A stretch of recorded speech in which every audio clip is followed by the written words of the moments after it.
दोस्तों, मैं आज इस वीडियो में आपको ऑटोकैड की दो बेसिक कमांड जो कि है रेक्टेंगल और पॉलीगन, उन दोनों के बारे में बताऊंगा और उसकी यूज़ के बारे में बताऊंगा। तो शुरू करते हैं। तो पहले हम रेक्टेंगल कमांड के बारे में जानेंगे।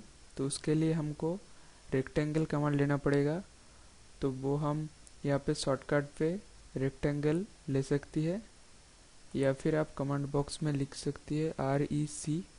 तो रेक्टेंगल आ जाएगा, एंटर कर दीजिए और यहाँ पे बोलेगा आपको स्पेसिफाई फास्ट कॉर्नर पॉइंट।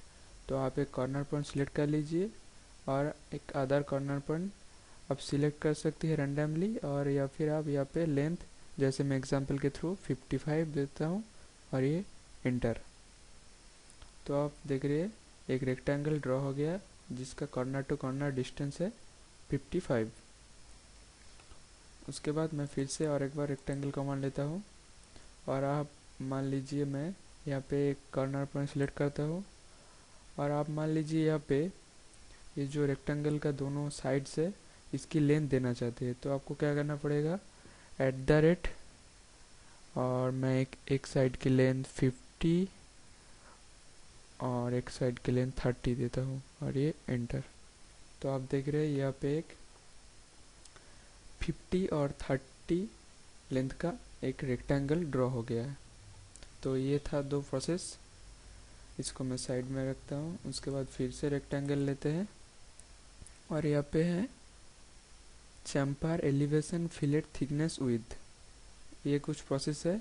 इससे हम चैम्फर पहले सिलेक्ट करते हैं और यहाँ पे बोल रहा है फास्ट चैम्फर डिस्टेंस।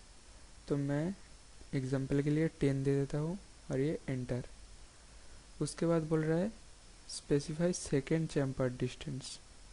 तो सेकेंड चैम्फर डिस्टेंस भी मैं सेम ही रखता हूँ 10 और ये एंटर। उसके बाद बोल रहा है रेक्टेंगल का फास्ट कॉर्नर पॉइंट। तो आप पहले दो प्रोसेस की तरह जैसे मैं रेक्टेंगल ड्रॉ किया उससे किसी भी एक प्रोसेस पे आप अगर रेक्टेंगल आप ड्रॉ करेंगे जैसे मैं करती हूँ तो आप देखेंगे उसका जो कॉर्नर पॉइंट है वो चैम्फर हो गया है और ये मैंने डिस्टेंस 10 दिया था इसलिए यहाँ पे 10 हुआ है चैम्फर। तो फिर से मैं एक बार रेक्टेंगल लेके यहाँ पे चैम्फर सिलेक्ट करके इस डिस्टेंस को 0 कर देती हूँ ताकि वो मेरा पहले वाला चैम्फर जो लिया हुआ था डिस्टेंस वो इरेज हो जाए। तो उसके बाद मैं फिर से और एक बार रेक्टेंगल कमांड लेता हूँ और यहाँ पे एलिवेशन के ऊपर क्लिक करता हूँ और मैं एलिवेशन डिस्टेंस में एग्जाम्पल के लिए जैसे 6 देता हूँ और ये एंटर। उसके बाद आप वो पहले दो मेथड के हिसाब से एक रेक्टेंगल बना लीजिए और अगर आप इस रेक्टेंगल को 3D व्यू यानी कि यहाँ पे अगर आप एक होम बटन के ऊपर क्लिक करेंगे तो ये 3D व्यू पे चला जाएगा और इसका ऑर्बिट अगर आप चेक करेंगे यहाँ से यहाँ पे आप ऑर्बिट चेक कर सकती है। तो आप देखेंगे ये माउस का लेफ्ट बटन के ऊपर क्लिक करके ये जो ऑब्जेक्ट बना हुआ है ये जो XY का प्लेन है उससे थोड़ा दूरी में है और वो दूरी उतना ही है जितना मैंने दिया है, वो डिस्टेंस 6। तो एलिवेशन ऐसा ही है। तो इसको साइड में रखते हैं। उसके बाद मैं फिर से और एक बार रेक्टेंगल कमांड लेता हूँ और उसके बाद आते हैं फिलेट के बारे में। तो फिलेट के लिए यहाँ पे पूछेगा आपको फिलेट रेडियस। तो फिलेट रेडियस में 9 देता हूँ और ये एंटर।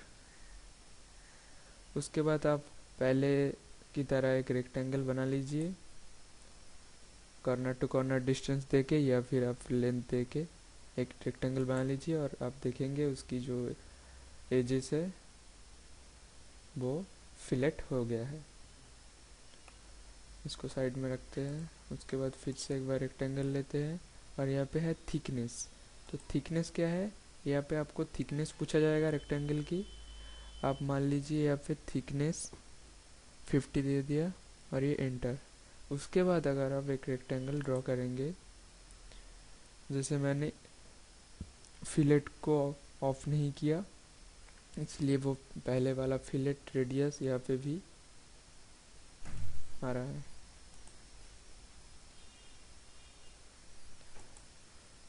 इसको अगर आप 3D में कन्वर्ट करेंगे तो आपको यहाँ पे दिखेगा जो मैं थिकनेस दिया है ये एक पॉलीलाइन की तरह बिहेव कर रहा है। अगर इसको 2D वायरफ्रेम के चेंज करके कॉन्सेप्चुअल कर देंगे या फिर रियलिस्टिक कर देंगे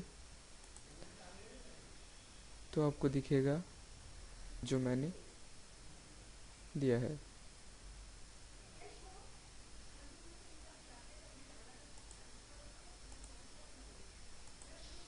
तो इसको साइड में घटा देते हैं।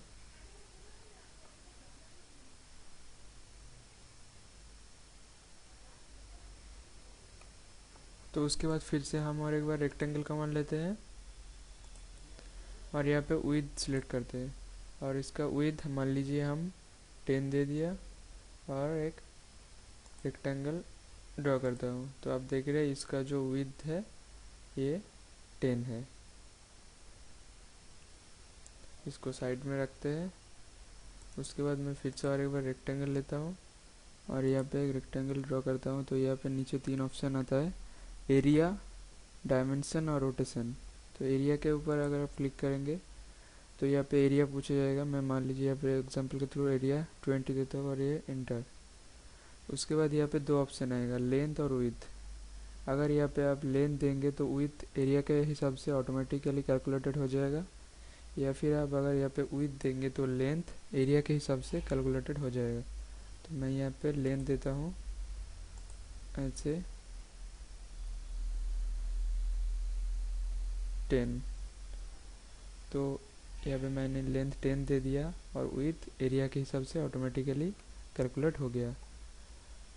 उसके बाद मैं फिर से और एक बार रेक्टेंगल लेता हूँ और ये अगर रेक्टेंगल ड्रॉ करेंगे तो यहाँ पे दूसरा ऑप्शन है डायमेंशन। तो डायमेंशन यहाँ पे आप दे सकती है, मान लीजिए 30 और विड्थ दे दिया मैंने 20। तो ये 30/20 का एक रेक्टेंगल ड्रॉ हो गया और ये आप कर्सर को घुमा के ये इसको किसी भी एरिया में रख सकती है। इसको साइड में रखते हैं और फिर से और एक बार रेक्टेंगल लेता हूँ और अगर आप एक कॉर्नर पॉइंट सिलेक्ट करेंगे तो और एक ऑप्शन है रोटेशन। तो रोटेशन के ऊपर आप क्लिक करेंगे तो वो रेक्टेंगल को आप फ्रीली रोटेट कर पाएंगे कर्सर के थ्रू। तो ये था रेक्टेंगल का ड्रॉ करने का कुछ प्रोसेस। इसको आप कहीं पे भी किसी भी एंगल में रोटेट कर सकती है और इसका लेंथ और विड्थ भी अलग से दे सकती है। इसको साइड में रखते हैं। उसके बाद आते हैं यहाँ पे पॉलीगन के बारे में। तो पॉलीगन के लिए अगर आप यहाँ पे शॉर्टकट में यूज़ करना चाहते हैं तो यहाँ पे है पॉलीगन कमांड, या फिर आप कमांड बॉक्स में लिख सकती है POL। तो पॉलीगन आ जाएगा, इंटर कर दीजिए। उसके बाद यहाँ पे पूछा जाएगा इंटर नंबर ऑफ साइड्स। तो साइड्स में मान लीजिए 6 देता हूँ और ये इंटर। उसके बाद बोला जाएगा स्पेसिफाई सेंटर पॉइंट। तो एक सेंटर पॉइंट मैं कहीं पे भी सिलेक्ट कर सकता हूँ। उसके बाद यहाँ पे 2 ऑप्शन आ रहे हैं, इंस्क्राइब्ड इन सर्कल और सर्कमस्क्राइब्ड इन सर्कल। तो ये दोनों क्या है? इंस्क्राइब्ड इन सर्कल का मतलब है अगर आप एक सर्कल बना लिया है और उसके अंदर एक पॉलीगन बनाना चाहते हैं, यानी कि उसकी एजेस सर्कल को टच करे, तो उस सर्कल को कहते हैं इंस्क्राइब्ड इन सर्कल। और अगर आप सर्कल की बाहरी तरफ यानी कि आउटसाइड में, यानी कि उसकी एजेस का मिड पॉइंट सर्कल को टच करे, तो जो पॉलीगन बनता है उसको कहते हैं सर्कमस्क्राइब्ड सर्कल। तो ये था 2 अलग अलग पॉलीगन का प्रोसेस। तो अगर आप इंस्क्राइब्ड इन सर्कल चाहते हैं यानी कि सर्कल का अंदर पॉलीगन बनाना चाहते हैं तो इंस्क्राइब्ड इन सर्कल पर क्लिक कर दीजिए और यहाँ पे आप देख सकते हैं कि ये जो एजेस है उस एज के और सेंटर का डिस्टेंस यहाँ पे पूछ रहा है। ये डिस्टेंस मैं एग्जांपल के लिए 20 देता हूँ और ये इंटर। तो ये इंस्क्राइब इन सर्कल बन गया। उसके बाद हम फिर से एक बार पॉलीगॉन लेते हैं और नंबर ऑफ साइड सेम रखते हैं 6 और एंटर। उसके बाद सेंटर पॉइंट सेलेक्ट कर लिया और सर्कमस्क्राइब इन सर्कल इसको सिलेक्ट करते हैं। तो आप देख रहे हैं इसकी जो एजेस का मिड पॉइंट है उससे और पॉलीगॉन का सेंटर का डिस्टेंस पूछ रहा है। यहाँ पे मैं सेम रखता हूँ और ये एंटर। तो आप देख रहे हैं ये है इंस्क्राइब इन सर्कल का एक पॉलीगॉन और ये है सर्कमस्क्राइब इन सर्कल का एक पॉलीगॉन। उसके बाद फिर से और एक बार पॉलीगॉन कमा लेते हैं और नंबर ऑफ साइड्स में सेम रखता हूँ 6 और ये एंटर। उसके बाद यहाँ पे और एक ऑप्शन है एजेस। तो इसके ऊपर अगर आप क्लिक करेंगे तो फास्ट इन पॉइंट पहले आपको पूछा जाएगा। आप कहीं पे मैं सिलेक्ट करता हूँ, जैसे मैं यहाँ पे फास्ट इन पॉइंट सिलेक्ट किया। उसके बाद एक एज का डिस्टेंस आप अगर देंगे तो बाकी एज का डिस्टेंस ऑटोमेटिकली सेम बन जाएगा और इसको आप फ्रीली रोटेट करके कहीं पे भी रख सकती है। जैसे मैं इसका डिस्टेंस 10 देता हूँ और ये एंटर। तो ये है एजेस के थ्रू पॉलीगॉन। मुझे उम्मीद है आपको ये वीडियो पसंद आया। अगर आपका कोई सवाल है तो कमेंट सेक्शन में कमेंट कर दीजिए। अगर आपने अभी तक हमारे चैनल को सब्सक्राइब नहीं किया तो सब्सक्राइब कर दीजिए और लाइक और शेयर भी कर दीजिए। देखने के लिए बहुत बहुत शुक्रिया, धन्यवाद।